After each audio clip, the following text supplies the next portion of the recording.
जय जवान जय किसान, जय भारत किसान लोक शक्ति। साथियों, अभी जल्दी में उत्तर प्रदेश का विधानसभा का सत्र चला, जिसमें हमने देखा पक्ष विपक्ष, सत्ताधारी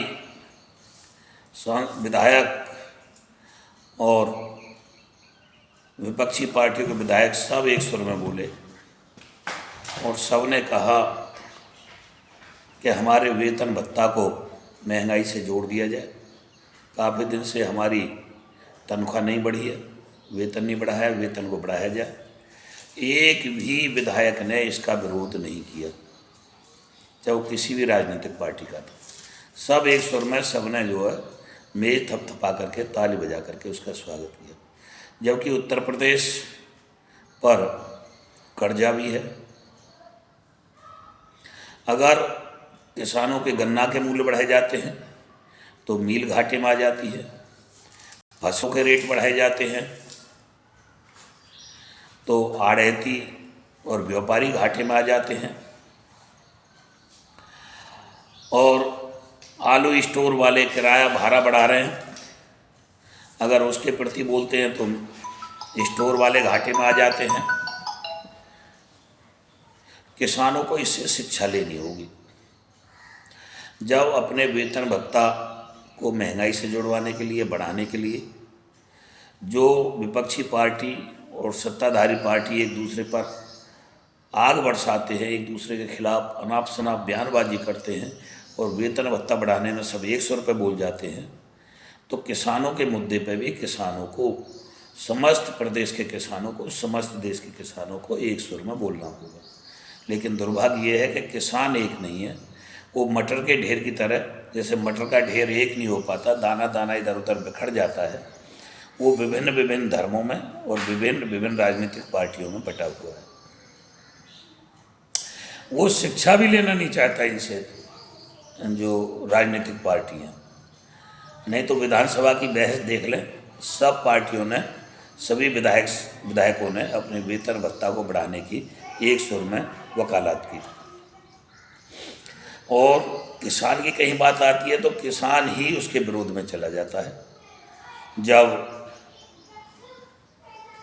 हम दलित प्रेरणा स्थल पर 3 काले कानून के खिलाफ धरना दे रहे थे तो हमारे क्षेत्र से किसान ट्रैक्टर ले करके गए कि वो नकली किसान है, हम असली किसान हैं। कितने किसानों ने चैनलों पर डिबेट पे बोला कि जो आंदोलनकारी हैं ये किसान नहीं है, असली किसान तो गांव में है। शिक्षा भी लेना नहीं चाहता, अपने फसलों के रेट भी बढ़वाना नहीं चाहता। इस किसान का परमपिता परमात्मा तो ओले की मार मारता है, प्राकृतिक मार मारता है, अतिवृष्टि, सूखा, ओला, ये सारी मार किसान झेलता है। लेकिन किसान स्वयं अपने आप का खुद दुश्मन भी बना रहता है। ये अपने आप का स्वयं भी नहीं है, ये कभी अपने आप के लिए सोचता भी नहीं है। इसने हमेशा देश के लिए कमाया है, मेहनत करके कमाया है, जी तोड़ के कमाया है। एक चपरासी की,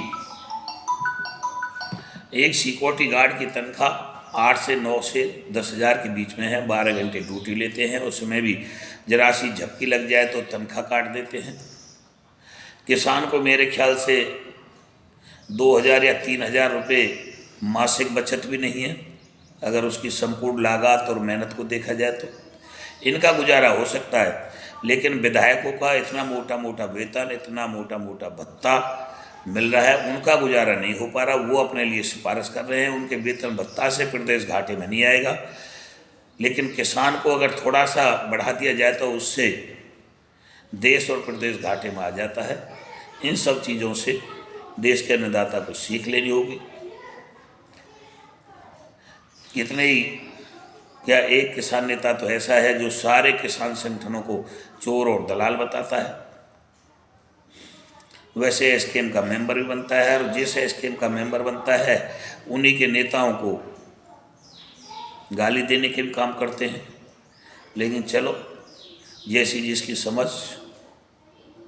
उसकी समझदारी उसके साथ, हमारी समझदारी हमारे साथ। लेकिन किसान संगठनों में आपस में बैर है, रहने दो।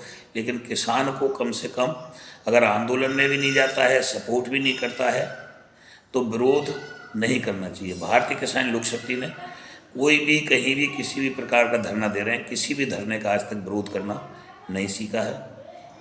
हम जब किसान गौतम नगर से जेल जा रहे थे, एसकेएम के मेंबर नहीं थे, फिर भी हमने जब किसानों को शासन प्रशासन ने प्रताड़ित किया तो हम मैदान में आए, और जब तक किसान बाहर नहीं आ गए हम आंदोलन करते रहे। हमने किसी भी आंदोलन का आज तक विरोध नहीं किया, ना किसी संगठन का विरोध किया है। हो सकता है हमारी कुछ किसान संगठनों से पटरी ना खाती हो, अंदरूनी भावना ना हो, लेकिन फिर भी हम उनके विरोध में कभी नहीं जाते हैं। इसलिए किसान को भी विरोध में नहीं जाना चाहिए। धन्यवाद। जय हिंद, जय भारत, जय भारत किसान लोक शक्ति।